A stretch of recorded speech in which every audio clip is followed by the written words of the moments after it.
Olá, tudo bem com vocês?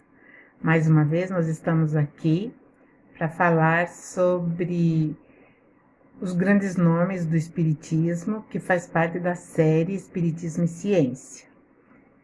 Porque nos dias atuais nós temos assim, talvez até uma falta de informação a respeito de tudo aquilo que aconteceu para que pudesse chegar com o Consolador Prometido. Mais uma vez eu digo, bem-vindos a esse canal. Meu nome é Anísia Maria e vamos então começar o nosso bate-papo a respeito desses grandes nomes que fizeram um trabalho perfeito para que nós estivéssemos aqui hoje, para que nós tivéssemos a liberdade, para que nós tivéssemos assim a expansão daquilo que nós chamamos do advento da verdade, que é o Espírito de verdade, o Consolador prometido. Esse Consolador, ele foi prometido por Jesus e foi meticulosamente traçado por ele, Jesus, e seus mensageiros. Nada foi jogado ao vento, como nós vimos nos vídeos anteriores. Tudo teve uma precisão milimétrica para que tudo ocorresse como aconteceu, como ocorreu. Desde o século IV já se delineava a presença desses mensageiros. Isso eu vou falar de um grande homem que se opôs e que não teve medo de verbalizar aquilo que ele sentia e via que estava sendo deturpado. O nome dele era Ário e ele confrontou, no Concílio de Nicéia, que foi comandado por um papa chamado Papa Silvestre, sobre a deturpação em relação a Jesus. Durante longos séculos, mais e mais a figura do Mestre de Nazaré foi sendo distorcida por muitos questionamentos sobre quem seria ele, se ele era da mesma substância do Criador, se ele era o próprio Criador. Por exemplo, quando eu falei de Ário ele defendia que Jesus não deveria ser adorado ou idolatrado. Não era isso que ele queria. Jesus queria, na verdade, era deixar a mensagem de libertação. Então, Ário assegurava isso. E, infelizmente, ele não conseguiu e foi perseguido por essa afirmativa e por essa posição que ele tomou em relação a Jesus. Ele era um padre, né? E esses incansáveis trabalhadores da luz, o qual incluo essa pessoa, esse espírito Ário, sempre estavam ali no momento certo, quando eles queriam expandir, na verdade, aquilo que Jesus havia deixado. Eles saíam das sombras do medo e se pronunciavam abertamente, custando sempre as suas vidas. Eram assassinados em fogueiras. Todos os precursores trabalharam febrilmente a vinda do Consolador prometido, até a chegada do nosso conhecido e querido, Hippolyte Léon Denisard Rivail, Allan Kardec, o codificador. E com todo o amparo de Jesus, Allan Kardec trouxe a codificação espírita para o mundo. Mas o trabalho não pararia com esse evento. Nós sabemos que haveria de prosseguir, porque esse apóstolo de Jesus partiria logo depois da sua obra concluída, que são os 5 livros. O 6º livro, que é da sua própria lava, obras póstumas, né? Ele escreveu uma parte, a outra parte, quem terminou foi Camille Flammarion, que também falaremos dele. Allan Kardec, ele teve pouco tempo para fazer toda essa obra brilhante e deixar esse tesouro para a humanidade. E esse tesouro, que é a codificação, é um aliado imprescindível dos ensinamentos do Cristo. Hoje eu vou apontar mais um nome, dos tantos que ainda falarei. Um desses mensageiros, né? Na verdade, hoje falei de uma mensageira que dedicou, assim como todos dedicaram as suas vidas, para que nós pudéssemos estar aqui hoje nesse aprendizado, e esse aprendizado não tem solução de término. Nós sabemos que ele vai prosseguir, prosseguir e prosseguir. Notemos que todos tiveram a sua chegada na vida física, daqui para frente que eu vou expor, quase junto com a publicação do Livro dos Espíritos. Estava ali, muito perto um do outro. Hoje, como eu falei, falarei de uma mensageira de Jesus, uma grande mulher, que se chama Eusápia Paladino. Eusápia, ela nasceu num vilarejo de Nápoles chamado Minervino Murge.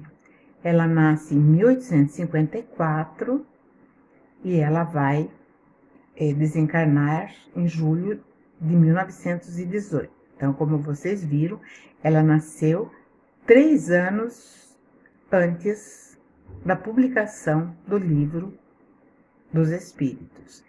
E a Eusápia foi uma médium italiana e a primeira médium de efeitos físicos a ser submetida a experiências pelos cientistas da época.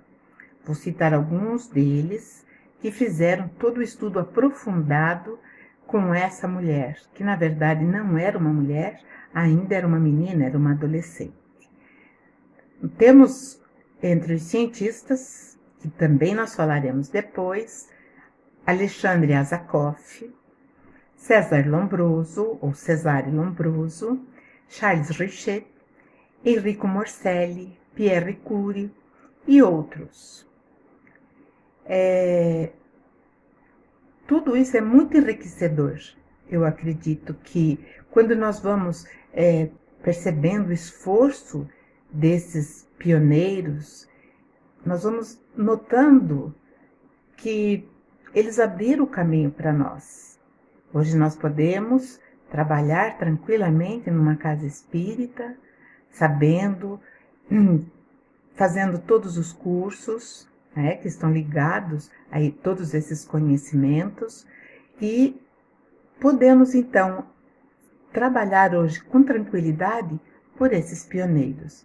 Voltando a falar da Eusápia, ela desde a infância ela ouvia batidas, né, batidas fortes nas peças do mobiliário onde ela dormia, e ela dirigia o olhar para onde vinham essas batidas, e no escuro ela via olhos que a observavam. À noite, lógico, ela se apavorava porque sentia mãos, além dos olhos que ela via, as pancadas, ela sentia mãos invisíveis que puxavam os cobertores. Deveria ser como um filme de terror, né?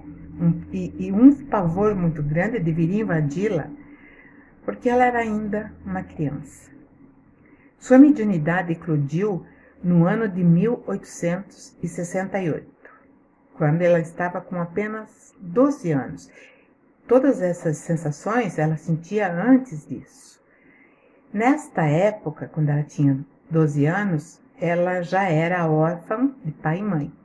E seus parentes tinham tomado a decisão de interná-la num convento devido, segundo a visão deles, o problema da menina, que via coisas, e aonde ela estava acontecendo sempre fenômenos, objetos se movendo, e queriam se livrar daquela menina.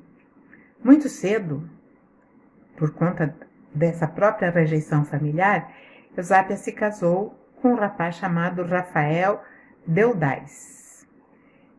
Era um homem rude que a maltratava e com quem ela foi muito infeliz. Porém, a bondade sempre foi a tônica dela. Ela repartia tudo o que possuía com todos aqueles que eram necessitados. Ela repartia o pouco que ela tinha com aqueles que tinham menos que ela. E ela tinha um espírito caritativo muito grande que não lhe permitia ver a dor do seu semelhante sem chorar junto àquela dor. Talvez esse tenha sido o motivo dos problemas do seu casamento, pois Rafael não conseguia entender as atitudes que ela tomava, as visitas que ela fazia, levando aos lares daquelas pessoas carentes o pouco que ela tinha em sua casa. Para ele, ela era louca, era demente, e ele acabou então por abandoná-la sem dar muita satisfação. Porém, para Eusápia, aquela situação não a levou ao desespero, porque ela confiava sempre em Jesus. Ela não se entregou em momento algum ao choro, ao pranto, à tristeza. Sabe o que ela fez? Ela começou a frequentar reuniões mediúnicas. Isso, reuniões mediúnicas em Nápoles. Aos 22 anos, ela conheceu um homem chamado Signor Damiani. Era um profundo conhecedor da doutrina espírita, era um estudioso que chegou até ela após receber, por meio de psicografia da sua esposa, a orientação de um espírito chamado John King, para que a procurasse. Então, o Senhor Damiani foi à procura de Eusápia e a encontrou. Mas vamos ver o que o espírito escreveu. Há muito procuro ajuda a senhora Eusápia Paladino, para que ela possa cumprir sua tarefa nesta reencarnação. Com sua simplicidade e aceitação da sua fé em Jesus, poderá auxiliar a humanidade. Essa humanidade que virá progredir no campo espiritual. Ela deverá se colocar à disposição dos sábios desta época para que o espiritismo venha a ser respeitado e torne-se a estrada em que todos caminharão para existências melhores, quando entenderão a verdadeira fé cristã e a imortalidade do espírito. Olha que mensagem maravilhosa que o espírito John King deixou para o Senhor Damiani, que, pegando essa carta psicografada, foi à procura. Ele não conhecia, muito menos sua esposa. Então ele foi à procura da Eusápia. E sob a sua tutela, Eusápia iniciou seus estudos na doutrina espírita. E o próprio John King passou a ser o seu guia espiritual na tarefa que ela iria desenvolver dali para frente. Isso não é bonito? Não é lindo? Não é de nós agradecermos todo esse trabalho? Eu digo que esse trabalho é de elevado teor espiritual e de amor caritativo por todos nós. Esse guia, então, vai trabalhar com ela e ela vai dar uma contribuição maravilhosa para o espiritismo, que hoje nós estamos envolvidos, né? Somos tarefeiros, ou somos interessados, ou somos estudiosos. A mediunidade da Eusápia marca um período luminoso na história das pesquisas psíquicas. Por isso que eu falo que é espiritismo e ciência. Nenhum médium em todo o mundo foi mais duramente examinado e estudado do que essa mulher. E ela, com uma humildade transcendental, se submeteu aos mais rigorosos exames, nunca temeu. Esses exames eram para provar a legitimidade dos seus múltiplos dons mediúnicos. A primeira apresentação de Eusápia ao mundo científico europeu foi através do professor Sciaia, de Nápoles, que em 1888 publicou num jornal de Roma uma carta ao professor Lombroso, ao Cesare Lombroso. Não sei se vocês conhecem a obra de Lombroso, é muito importante e interessante. Esse professor Sciaia, então, chama o Cesare Lombroso, dando detalhes das suas experiências e convidando o célebre cientista, ele era criminalista, a fazer investigações diretas com a médium. Pode ter sido uma das maiores médiums do mundo e foi estudada por cientistas também de outros países, né? Porque ela fazia fenômenos físicos de vários feitos. Então, ela movimentava objetos quando ela estava, como eu já falei, levitava mesas, levitava também o seu próprio corpo, fazia com aquela aparição de luzes, fazia as materializações, execução de músicas sem interferências de aparelhos musicais, assim como também eram materializados instrumentos, mas ela fazia também essa fenomenologia de músicas aparecer no ambiente. E muitos outros fenômenos que ficaria horas aqui falando, tamanha era a capacidade mediúnica da Eusápia Palladino. A maioria dos cientistas que estudavam Eusápia acreditavam e queriam apenas uma coisa, desmascará-la. Mas tiveram que admitir que esses fenômenos realmente partiam dela e não era uma fraude. Diante dos fenômenos propiciados por meio de Eusápia, desfilaram sábios, que eu vou falar o nome, eles eram conhecidos, famosos, entre eles figura Schiaparelli, italiano, Charles Richer, César Lombroso, Alberto Rochas, Camille Flammarion, Gabriel Delany, Ernesto Posani, entre outros.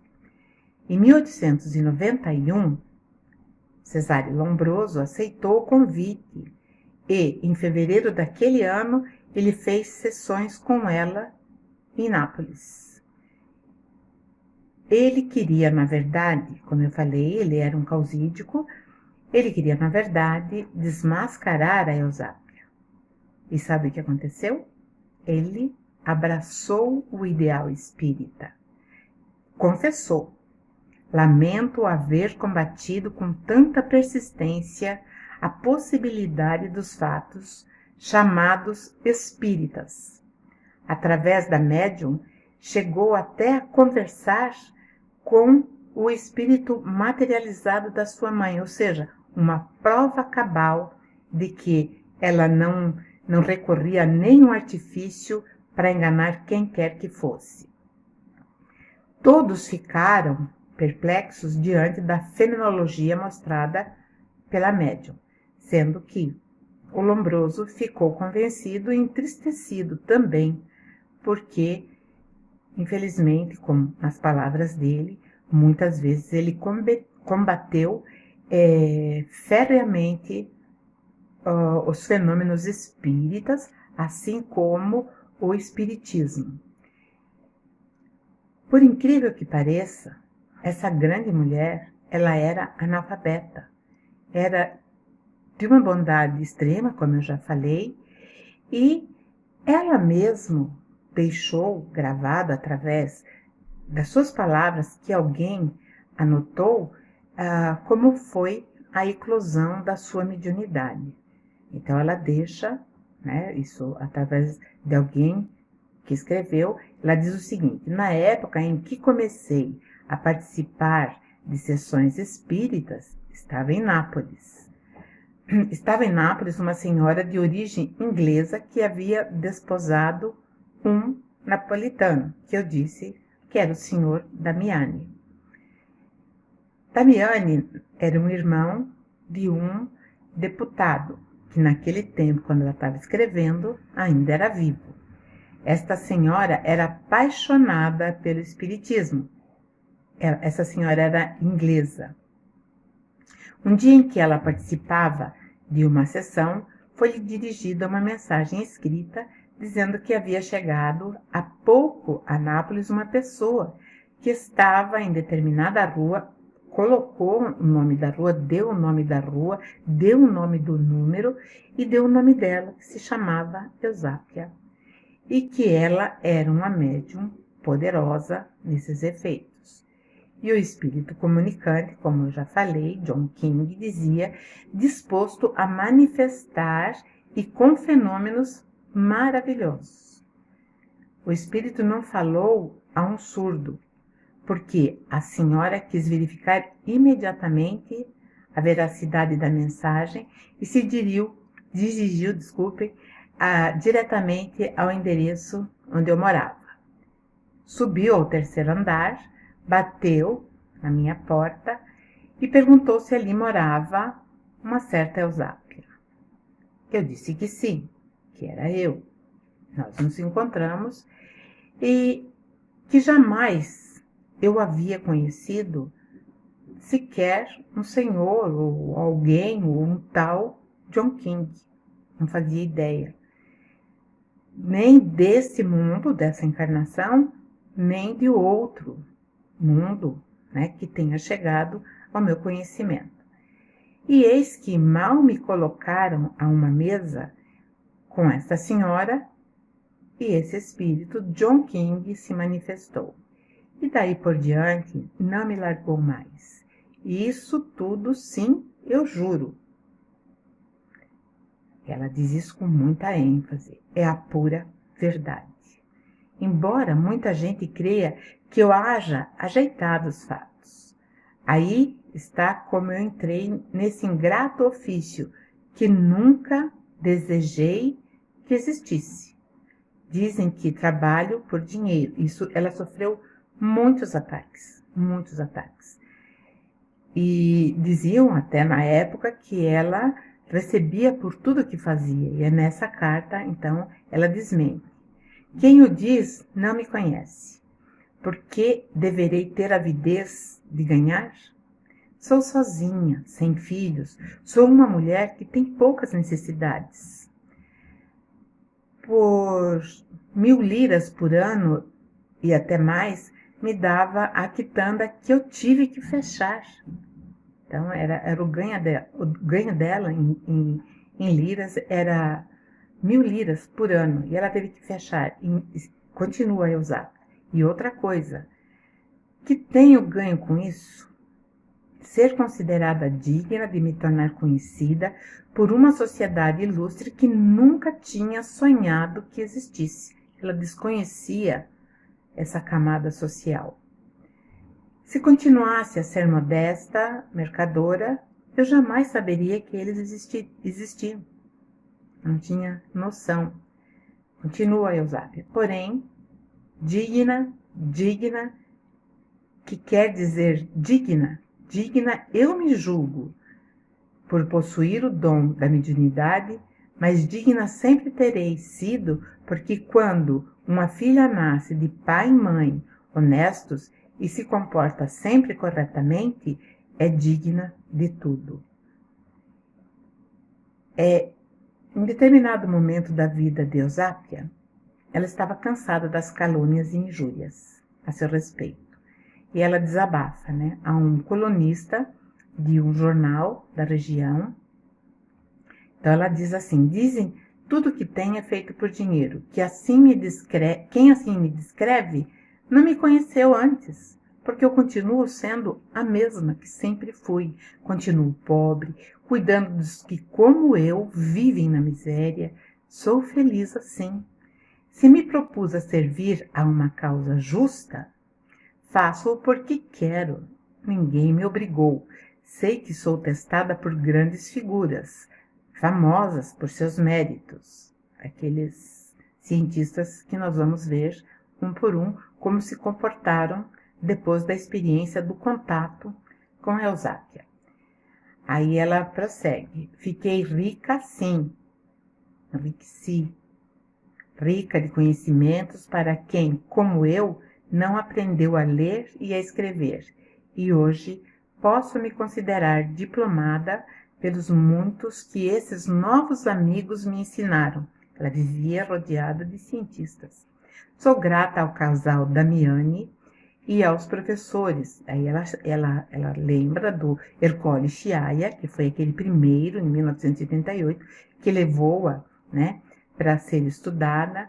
Aí ela agradece também a Charles Richer, César Lombroso e ao meu descobridor espiritual, o espírito querido John King. Eles me deram uma nova vida, um outro lado de um mundo melhor do que esse que vivemos aqui. E esse foi o desabafo dela e ficou registrado porque ela foi um jornalista que a entrevistou. Eusápia vai desencarnar em 1918, na pobreza, com a idade de 74 anos. Eusápia Paladino tinha um grande coração e fez da caridade o seu maior título de glória.